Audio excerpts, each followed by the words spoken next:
The stars looked different today. Commander Vextar pressed his long fingers against the control panel as his scout ship moved through the empty space near Kepler 442. His purple skin glowed softly in the dim light of the bridge. For 300 years, the Zephyrians had ruled this part of the galaxy. Every species they met bowed down to their power. Every world became part of their empire without much fight. But something was wrong in this system. "Commander, I am picking up strange signals," said his second officer Killex. The younger Zephyrian's eyes were wide with confusion. "There is metal construction happening near the fourth planet." Vextar moved to the sensor station. The readings made no sense. Someone was building something huge in space. The metal signatures were unlike anything in their databases. "Show me," he ordered. The main screen flickered to life. What they saw made both aliens step back in shock. A massive ship was taking shape in the darkness. It was not like the smooth, curved vessels that most species built. This thing looked angry. It had sharp edges and thick armor plating. Strange symbols covered its hull. Weapons ports dotted its surface like the eyes of some great beast. "What species builds ships like this?" Killex whispered. Before Vextar could answer, their sensors detected movement. Small ships were flying around the large vessel, carrying metal pieces and equipment. The construction crews worked with a speed and efficiency that impressed even the Zephyr IANS. Captain Jake Morrison wiped sweat from his forehead as he watched the final armor plates being welded into place. The U's vengeance was almost complete. 3 years of work and humanity's first real deep space warship was nearly ready for its maiden voyage. "Captain, the new plasma cannons are being installed on Deck 7, reported Chief Engineer Ben Carter over the radio. "We should have all weapon systems online within 6 hours. Jake nodded, though Ben could not see him. The ship was huge, over 2 kilometers long, and bristling with every weapon humanity could design. They had learned much from the alien technology they found on crashed ships over the past decade, but they had made it better. They had made it deadlier. "Sir," called Lieutenant Amy Foster from the bridge. "I'm reading unusual energy patterns on the edge of the system. Could be natural, but the frequency is very regular." Jake frowned. "Show me the data." Amy's fingers danced over her controls. "It's faint, but there's definitely something out there. The pattern suggests artificial origin. Could be a ship." "A ship?" Jake's voice became hard. "Human?" "Negative. Sir, the energy signature doesn't match any of our designs, or any of the alien tech we've studied." Jake felt his stomach tighten. Humanity had been alone in space for so long. They had found pieces of alien ships, dead worlds, and empty stations. But they had never met living aliens. Part of him had. "Hoped they never would. Keep monitoring," he ordered. "And get me a full sensor sweep of the system." Far away, Vextar was having similar thoughts. The ship they were watching was clearly from a species they had never encountered. That was unusual, but not impossible. The galaxy was vast, but this ship was different. It was built for war. Not just any war, but serious, brutal war. "Commander, should we make contact?" asked Killex. Vextar considered this. Standard procedure was to observe first, then make contact, then demand submission. It had worked for centuries. Every species eventually understood that the Zephyrians were superior. Those who fought were destroyed. Those who surrendered were allowed to live as servants. "Begin recording everything," Vextar ordered. "I want complete data on their technology and capabilities." The Zephyrian ship moved closer, its cloaking field keeping it hidden.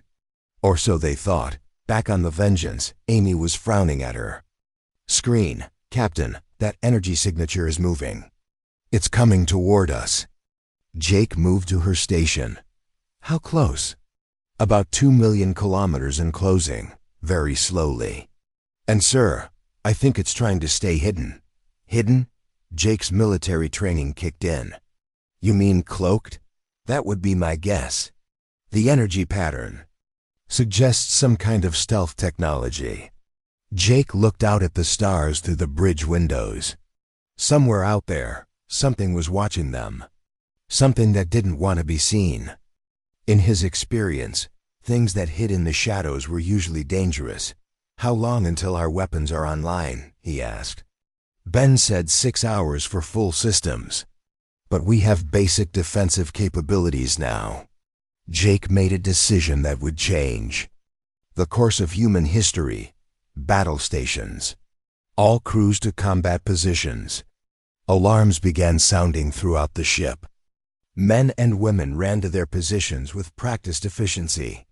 The Vengeance had been built for war, and its crew had trained for war. Now they might face their first real test.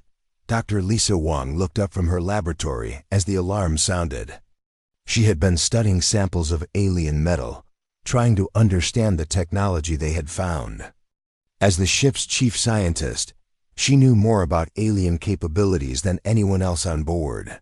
Captain Morrison to Dr. Wong, came the voice over the intercom.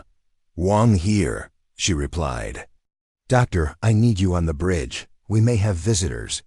Lisa's heart raced. Living aliens? After all these years of studying dead technology, they might finally meet the beings who built it. She grabbed her datapad and ran for the bridge. Vexstar watched the alien ship with growing interest. The energy readings were incredible. Whatever powered that vessel was far more advanced than he had first thought. The weapons signatures were also troubling. This species had clearly put a lot of effort into making their ship deadly. Commander, they are moving into some kind of alert status, reported Killex. Energy levels are rising across all their systems. They detected us? That seemed impossible. Zephyrian cloaking technology was the best in the galaxy. I don't think so, sir. But they know something is wrong. Vexstar stared at the alien warship. For the first time in his long career, he felt a small chill of uncertainty. This was not going to be like their other first contacts. This species built ships that looked like they were designed to kill everything in space. That maybe they were. The two ships continued their deadly dance in the emptiness between worlds, neither knowing that this moment would spark a war that would change the galaxy forever. Commander Vexstar made his decision.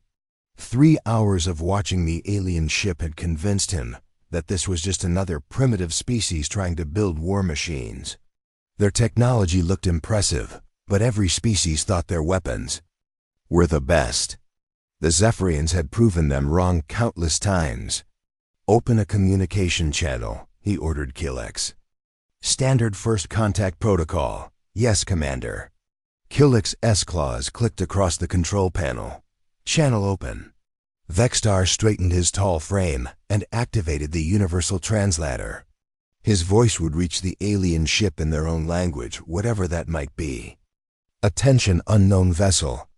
I am Commander Vexstar of the Zephyrian Empire.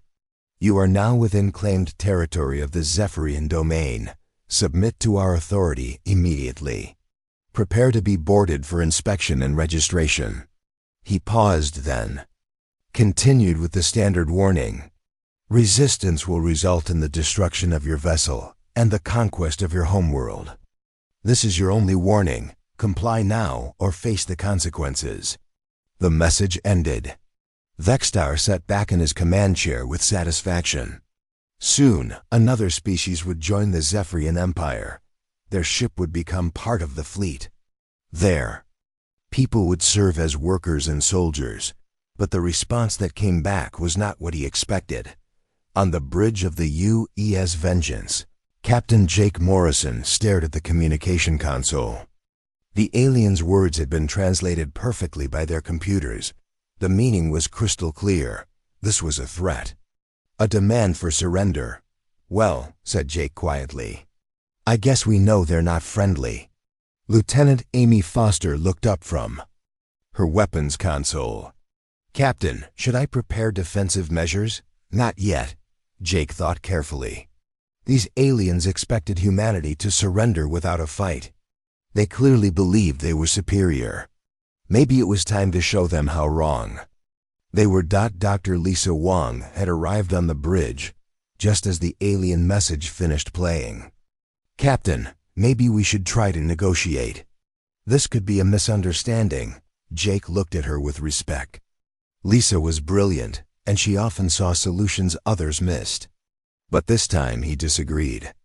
"Doctor, they just threatened to destroy our ship and conquer Earth. That sounds pretty clear to me." He turned to Amy. "Lieutenant, I want you to prepare a response package. I'm going to send them a message they'll understand." Amy smiled grimly. "What kind of message, sir?" "The kind that explains exactly who they're dealing with." An hour later, Jake was ready. Amy had put together a collection of video files from Earth's history, battles from every major war, images of destroyed cities, burning tanks, and soldiers fighting to the death. The message was simple but effective. Jake recorded his response personally. "Commander Vextar of the Zephian Empire. This is Captain Jake Morrison of the United Earthship Vengeance. We received your demand for surrender. Here is our response." The video files began to play. Ancient battles with swords and shields, medieval sieges with catapults and arrows, World War battles with tanks and aircraft, modern conflicts with missiles and energy weapons. Each clip showed humanity's long history of warfare and violence. Jake's voice continued over the images. "These are humans at war. We have been fighting for thousands of years. We have conquered our own world through blood and fire. We have turned warfare into a science and killing into an art form." The final image showed the UES Vengeance itself, bristling with weapons. "We built this ship for one purpose: to fight and win wars in space. If you want to test your strength against ours, you are welcome to try. But understand this, we are not your usual prey." The message ended with coordinates. "If you want to fight, meet us at these coordinates in 1 hour. If you want to talk, come alone and unarmed. Choose wisely."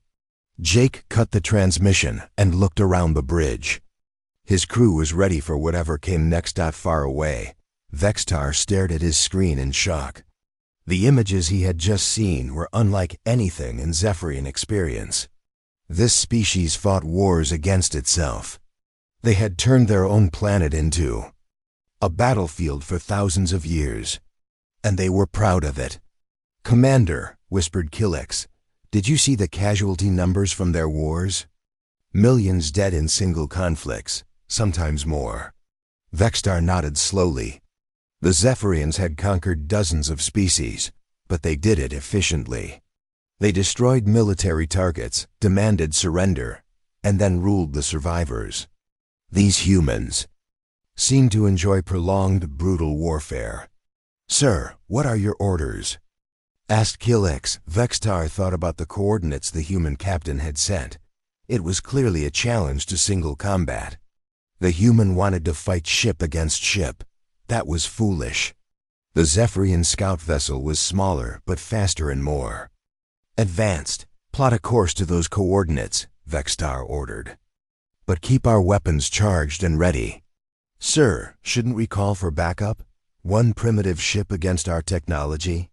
That would be embarrassing." Vextar's pride was wounded. No inferior species had ever challenged the Zephyrians so directly. "We'll handle this ourselves." The two ships arrived at the coordinates at the same time. The meeting point was in an asteroid field between two dead planets. Rocks and debris floated in the darkness, creating a maze of hiding places and obstacles. Jake studied the alien ship on his screen. It was smaller than the Vengeance, with smooth curves and elegant lines. It looked fast and well-armed. But it also looked like it was built for quick victories, not long battles. "Range to target?" he asked Amy. 50,000 kilometers and closing. They're moving slowly, probably scanning us." "Good, let them look. Ben, how are our engines?" Chief Engineer Ben Carter's voice came through the intercom. "All systems green, Captain. We can outrun or outfight anything in space." "I hope we don't." Have to test that claim, said Dr. Wong quietly. Jake hoped so too, but he doubted they would be so lucky. Vextar was indeed scanning the human ship. What he found troubled him. The vessel's armor was incredibly thick, much thicker than seemed necessary.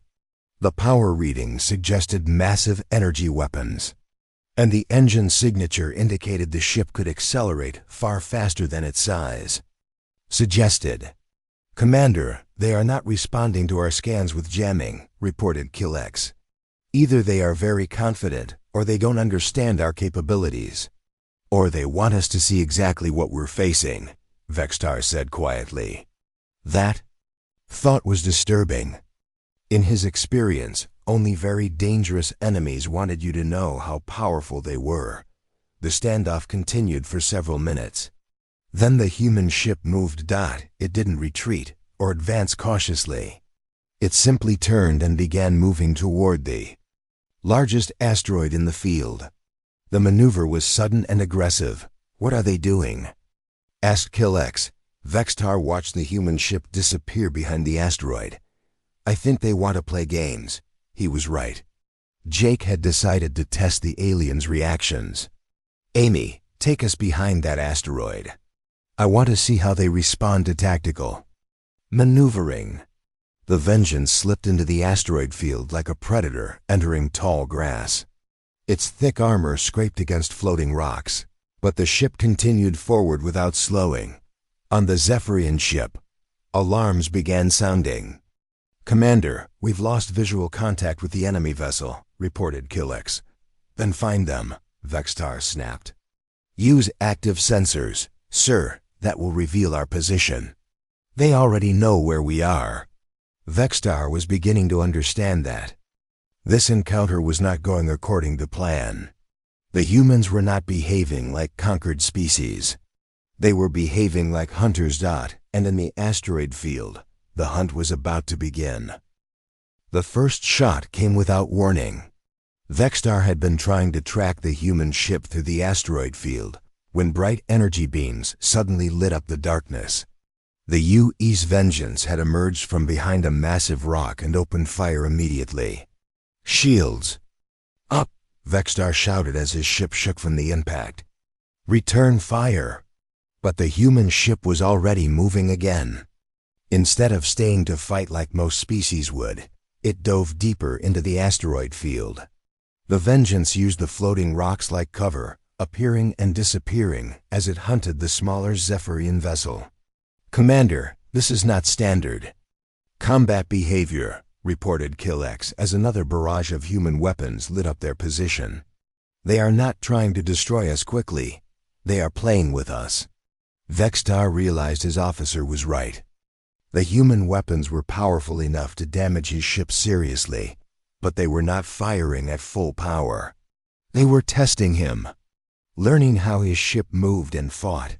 On the bridge of the Vengeance, Captain Jake Morrison watched the alien ship try to escape the asteroid field. They're fast, he said to Amy, but they don't know how to fight in close quarters. Should I increase power to weapons, sir? Asked Amy. Not yet. I want to see what they can really do first. Jake studied the alien ship's movement patterns. They're used to fighting in open space, long range, clean shots. This kind of fighting makes them uncomfortable.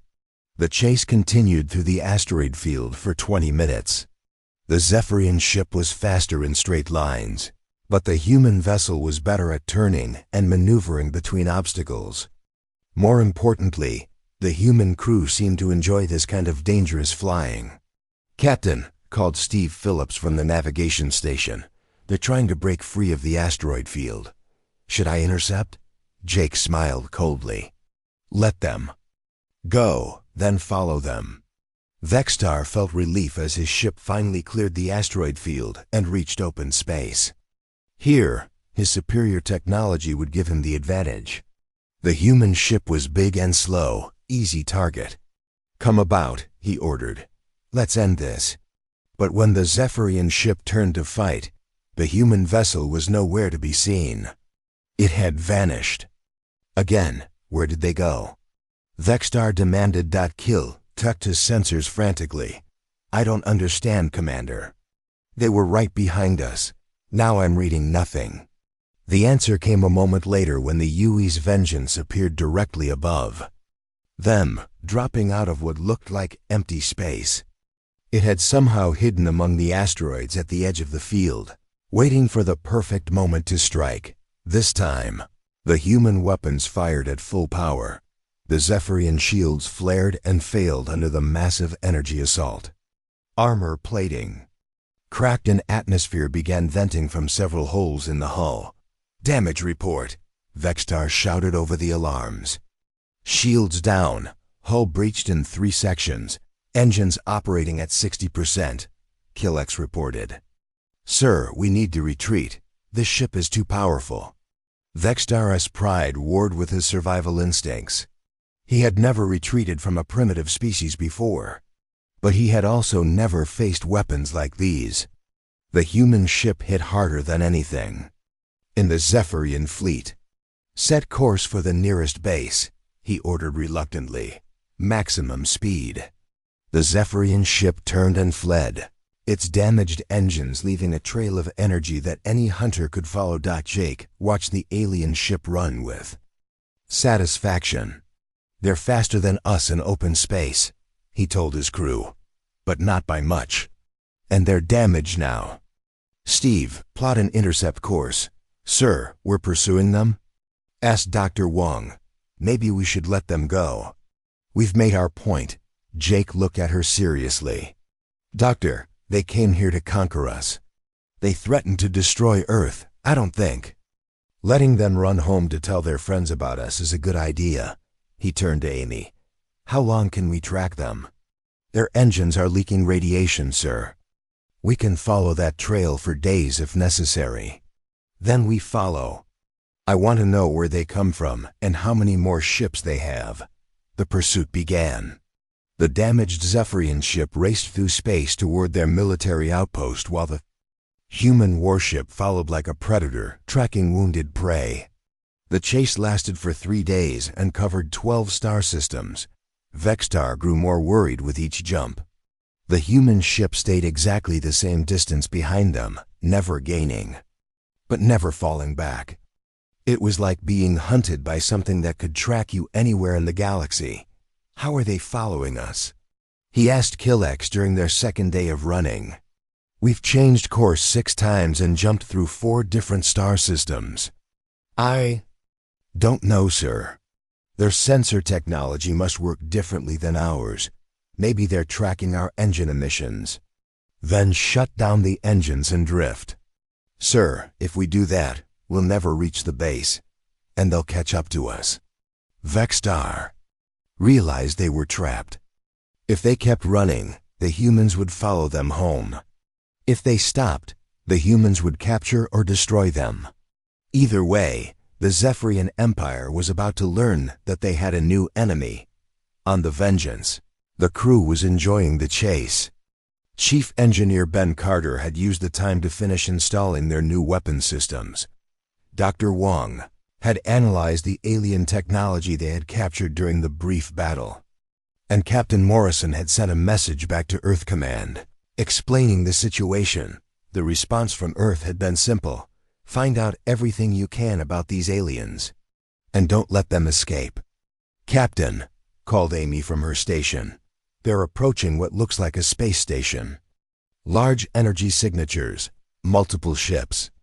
Jake studied the sensor readings. The alien base was bigger than he had expected. At least 20 ships of various sizes surrounded a massive station. This was clearly a military outpost. "How many of those ships are warships?" he asked. "Hard to tell, sir. But I'm reading heavy weapons on most of them." Jake considered his options. The smart thing would be to observe from a distance and report back to Earth. But something told him that showing weakness now would be a mistake. These aliens respected strength. They had fled from one human ship. What would they do if that ship followed them home? "Take us in," he ordered. "I want them to see us coming." "Sir, there are 20 ships down there," Dr. Wong protested. "We can't fight all of them." "We don't have to fight them all," Jake replied. "We just have to make them think we can." The U's vengeance dropped out of hyperspace at the edge of the Zephyrian system like an avenging angel. Its weapons were charged and ready. Its armor gleamed in the light of the alien sun. And its crew was prepared for the biggest fight of their lives. At the military outpost, Admiral Kithron received Vextar's damaged ship with growing alarm. The story his scout commander told seemed impossible. One alien ship had defeated a Zephyrian vessel and then followed it across 12 star systems. "Show me this human ship," he ordered. When the long-range sensors detected the approaching vessel, Admiral Kithron understood why Vextar had been so frightened. The human warship looked like a floating fortress. It was built for one purpose: to destroy everything in its path. "All ships to battle stations," the Admiral ordered. "Prepare to defend the base." As 12 Zephyrian warships moved to intercept the human vessel, Admiral Kithron wondered if he had enough firepower to stop this new threat. The answer would come soon enough. The UES Vengeance approached the alien fleet without slowing down. Its message was clear: "We are not afraid of your numbers. We are here to fight." And in the cold vacuum of space, the real battle was about to begin. Admiral Kithron watched his fleet move into attack formation. 12 warships against one alien vessel. The odds should be overwhelming in his favor. But something about the approaching human ship made him nervous. "Admiral, the enemy vessel is not slowing down," reported his tactical officer. "They are heading straight for our formation at full speed." "Signal them to surrender," Kithron ordered. "Give them one chance to avoid destruction." The message was sent. The response came back immediately. It was a single human face on the screen. The creature looked calm and confident despite facing impossible odds. "This is Captain Jake Morrison of the United Earthship Vengeance," the human said. "You attacked our construction site and threatened our homeworld. We consider this an act of war. Surrender now or be destroyed." Admiral Kithron stared at the screen in shock.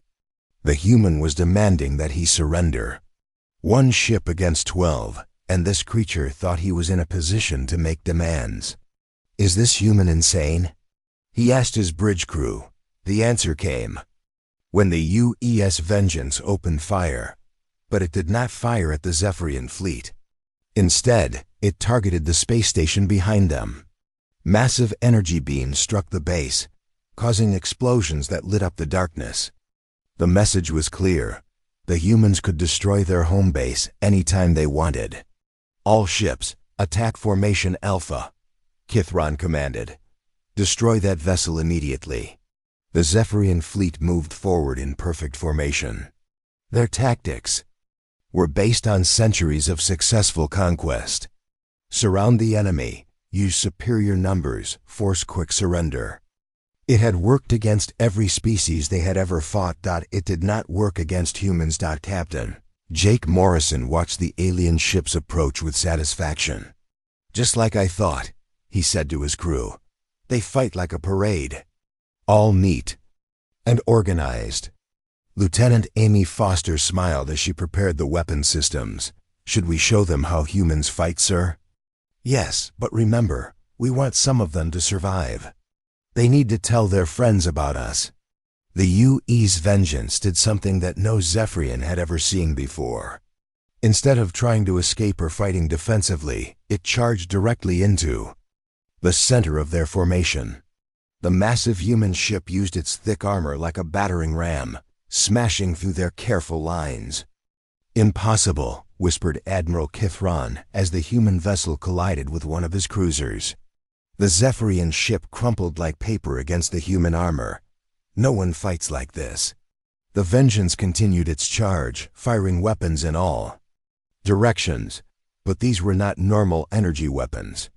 Amy had loaded special warheads designed by human scientists, specifically for psychological warfare. When the first modified nuclear warhead exploded near a Zephyrian destroyer, it created a radiation burst that triggered panic responses in the alien crew. The destroyer began spinning out of control as its crew abandoned their positions in terror. "What kind of weapons are those?"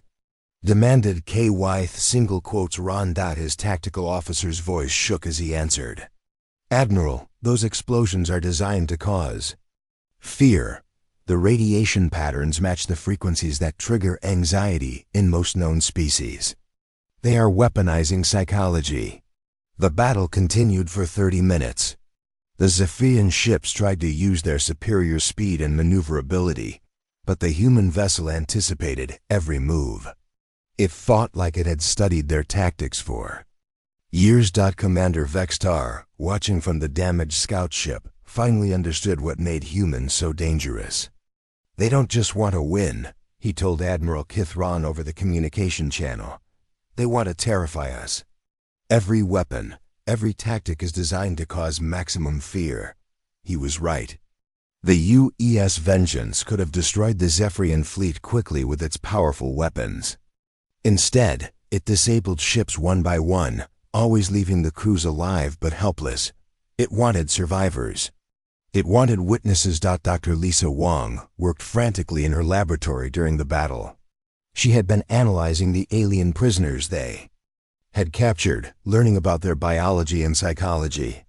"Captain," she called over the intercom, "I found something important.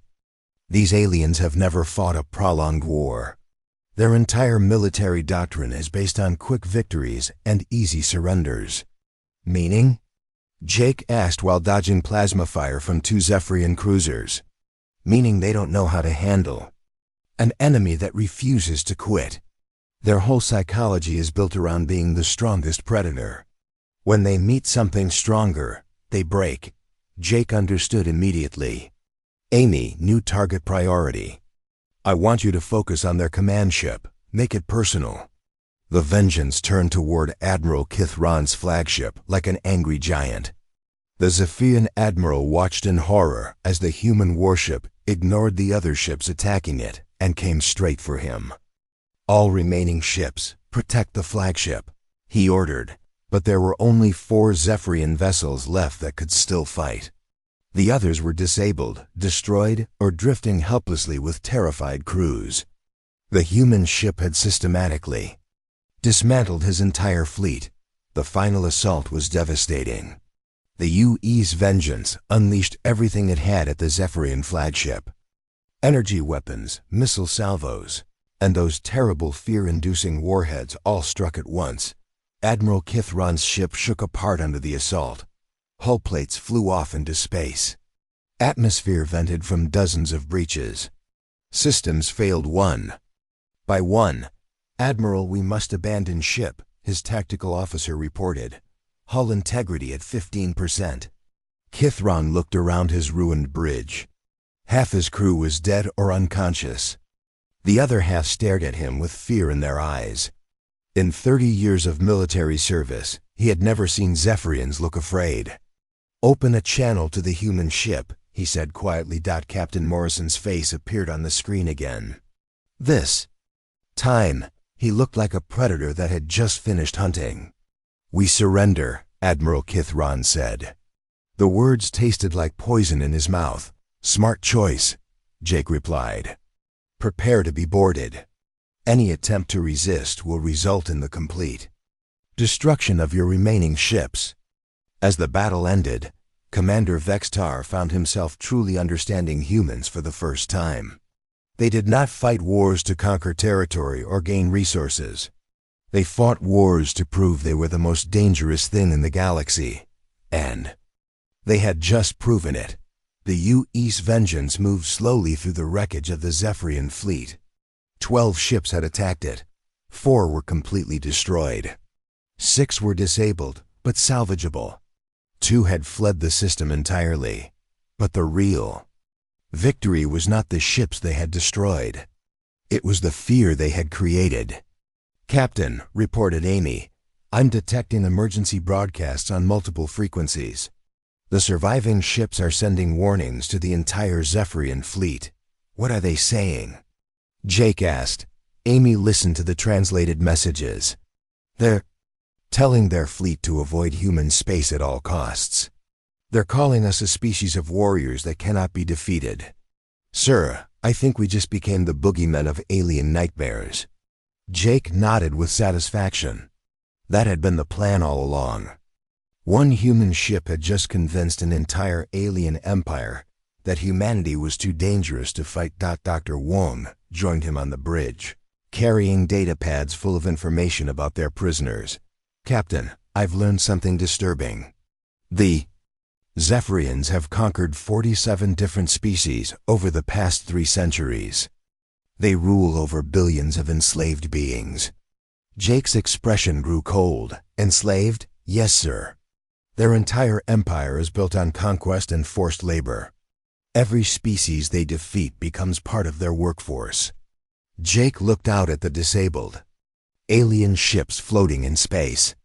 These creatures had built an empire on the suffering of others. They had threatened to do the same to humanity. Signal Earth Command, he ordered. Tell them we've made contact with a hostile alien empire. And tell them to send more ships. The war between humans and Zephyrians had only just begun. But after today, the aliens would never underestimate humanity again. They had learned that humans were not prey, they were predators. The news of Admiral Kithron's defeat reached the Zephyrian High Command within hours. Emergency sessions were called across the Empire. For the first time in 300 years, the Zephyrians faced an enemy they could not easily defeat. High Commander Ziloth read the battle reports with growing alarm. One human ship had destroyed or disabled 12 Zephyrian vessels. The survivors described weapons that caused terror, tactics that ignored all civilized rules of warfare, and a species that seemed to enjoy prolonged combat. This cannot be accurate, Ziloth said to his council. No single ship could defeat our entire 7th Fleet. The reports come from multiple sources, High Commander, replied his intelligence chief. Admiral Kithron, Commander Vextar, and the crews of 6 different ships all tell the same story. This human vessel fought like nothing we have ever encountered. Meanwhile, Captain Jake Morrison was interrogating his prisoners aboard the U.E.'s Vengeance. Commander Vextar sat across from him in the ship's conference room, his purple skin pale. With shock, tell me about your empire, Jake said calmly. How many worlds do you control? Vextar hesitated, then answered honestly. 237 systems. Over 300 billion subjects. Subjects, Jake repeated. You mean slaves? We prefer the term integrated populations, Vextar said weakly. Dr. Lisa Wong, who was monitoring the aliens' vital signs, looked up from her instruments. Captain, he's telling the truth about the numbers. But his stress levels spike every time he mentions their conquered species. Jake leaned forward. You feel guilty about enslaving entire worlds? Not guilty, Vextar said quickly. We told ourselves they were better off under our protection. But seeing how you humans fight, how fierce you are when defending your freedom, I realize we may have been wrong. You think? Jake's voice was ice cold. How many species fought back? All of them at first, but none for very long. A few. Battles, maybe a small resistance movement. Then they would surrender when they realized they could not win. And now you've met a species that doesn't surrender. Vextar nodded slowly. Yes, and it terrifies us. 3 days later, Captain Morrison received new orders from Earth. 2 more human warships had been completed and were heading to his position. The U.E.'s Retribution under Captain Alex Rodriguez and the U.E.'s Devastation under Captain Karen Mitchell would arrive within the week. But more importantly, Earth Command had made a decision about the Zephyrian Empire. Captain Morrison read the message from Admiral Patricia Stone. You are authorized to establish a forward base in the contested system. Your mission is to gather intelligence on Zephyrian military capabilities and begin liberation operations for enslaved species.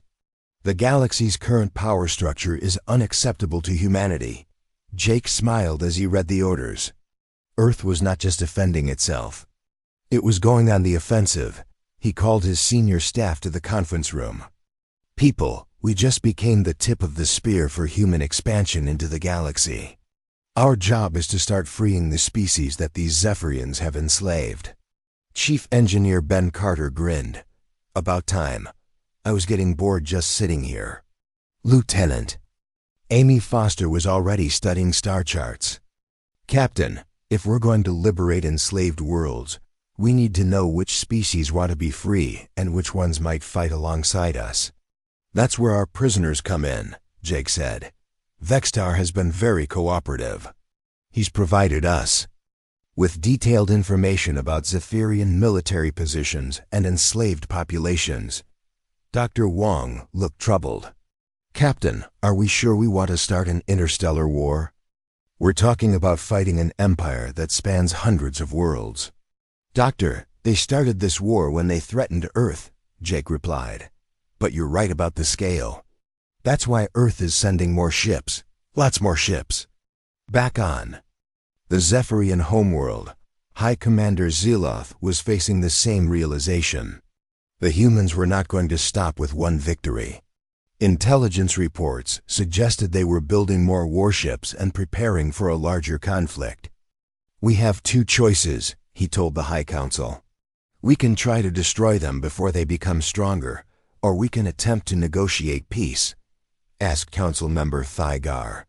With a species that wages psychological warfare, that builds ships designed purely for destruction? The alternative is war with creatures that seem to enjoy fighting, Zeloth replied. Our entire military doctrine is based on quick victories and enemy surrenders. These humans appear to thrive on prolonged combat. The debate continued for hours. Some council members wanted to mobilize the entire Zephyrian fleet and crush humanity before it could spread. Others argued for diplomatic solutions. But all of them were afraid. The fear grew worse when new reports arrived. Commander Vextar had sent a message from his human captivity. The contents were classified, but rumors spread quickly through the Zephyrian military. The humans were not just building more warships. They were building an invasion fleet. Captain Morrison received the message from Vextar with interest. The Zephyrian commander had convinced his superiors to let him negotiate with the humans. He claimed to understand their mindset better than anyone else in the Empire. What does he want? Jake asked Dr. Wong, who had been monitoring all communications. With their prisoners. He wants to arrange a meeting between high-ranking officials from both sides. He thinks he can prevent a larger war. Jake considered this. What do you think, Doctor? Is he sincere? I believe he's genuinely frightened of what a war between our species would look like, Wong replied. But I also think he's underestimating human determination. He still doesn't fully understand that we won't stop until every enslaved species is free. Then let's educate him. The meeting took place on a neutral space station in an uninhabited system. High Commander Zeloth arrived with a small diplomatic fleet. Captain Morrison came with the 3 human warships that had now joined him. The first face-to-face meeting between human and Zephyrian leadership was tense.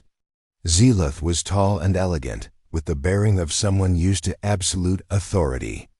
Jake was shorter but radiated a quiet menace that made the alien commander nervous. Captain Morrison, Zeloth began, I propose we establish boundaries between our territories. Your species can have the systems you currently occupy. We will not interfere with human expansion in that region. Jake's response was immediate and firm. Unacceptable. We don't want just a few systems. We want you to free every species you've enslaved and dismantle your empire. The Zephyrian delegation gasped. They had expected negotiations about territory or trade agreements. They had not expected demands for the complete destruction of their civilization. That is impossible, Zeloth said. Our empire has existed for centuries. We cannot simply abandon it.